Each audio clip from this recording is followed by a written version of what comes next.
വ്യാജം.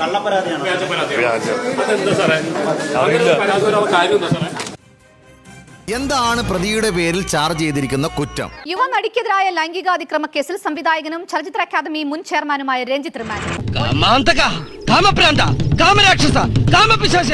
ഒളിവിൽ പോവാൻ ശ്രമിക്കുന്നതിനിടയിലാണ് രഞ്ജിത്തിനെ അറസ്റ്റ് ചെയ്തതെന്ന് പോലീസ് സ്ഥിരീകരിച്ചു. അങ്ങനെ സംവിധായകൻ രഞ്ജിത്തിനെ പോലീസ് പൊക്കി. വയസ്സുകാലത്ത് കിളവന്റെ ഓരോരോ പരിപാടി. ഇനി കുറച്ചു കാലം ജയിലിൽ കിടക്കട്ടെ, എന്നാലേ ഇവനൊക്കെ പഠിക്കൂ. കൊറേ നാളായി നിന്റെ സൂക്കേട് തുടങ്ങിയിട്ട്. യുവനടിയുടെ പീഡന പരാതിയിൽ രഞ്ജിത്തിനെ പോലീസ് അറസ്റ്റ് ചെയ്തു.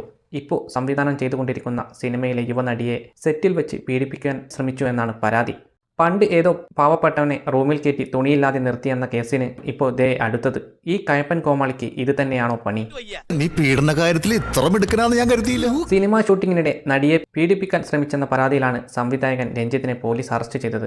മാനഭംഗം, ലൈംഗികാതിക്രമം, തടഞ്ഞുവെക്കൽ, അശ്ലീലാംഗ്യം കാണിക്കൽ എന്നീ 4 വകുപ്പുകൾ പ്രകാരമാണ് കേസ്. സിനിമയ്ക്കുള്ളിലെ ചൂഷണങ്ങൾക്കെതിരെ നിയമ നടപടികൾ വേണമെന്ന ആവശ്യം ഇതോടെ വീണ്ടും ചർച്ചയാവുകയാണ്. സംവിധായകൻ രഞ്ജിത്തിനെതിരെ ഇതിനു മുൻപും സമാനമായ ആരോപണങ്ങൾ ഉയർന്നിട്ടുണ്ട്. ബംഗാളി നടി ശ്രീലേഖ മിത്ര ഉന്നയിച്ച വെളിപ്പെടുത്തലുകൾ വലിയ വാർത്താ പ്രാധാന്യം നേടിയിരുന്നു. പാലേരി മാണിക്യം എന്ന സിനിമയുടെ ഷൂട്ടിങ്ങിനിടെ രഞ്ജിത്ത് തന്നോട് മോശമായി പെരുമാറിയെന്നായിരുന്നു ശ്രീലേഖ മിത്രയുടെ ആരോപണം. ഇതിനെ തുടർന്ന് അദ്ദേഹത്തിന് ചലച്ചിത്ര അക്കാദമി ചെയർമാൻ സ്ഥാനം രാജിവെക്കേണ്ടി വരികയും ചെയ്തിരുന്നു. ഇത്രയും സംഭവിച്ചിട്ടുണ്ട്. ഇതിൽ കൂടുതൽ എനിക്ക് വ്യക്തമായി പറയാൻ പറ്റില്ല. ഇതിൽ കൂടുതൽ പറയേണ്ട കാര്യവുമില്ല.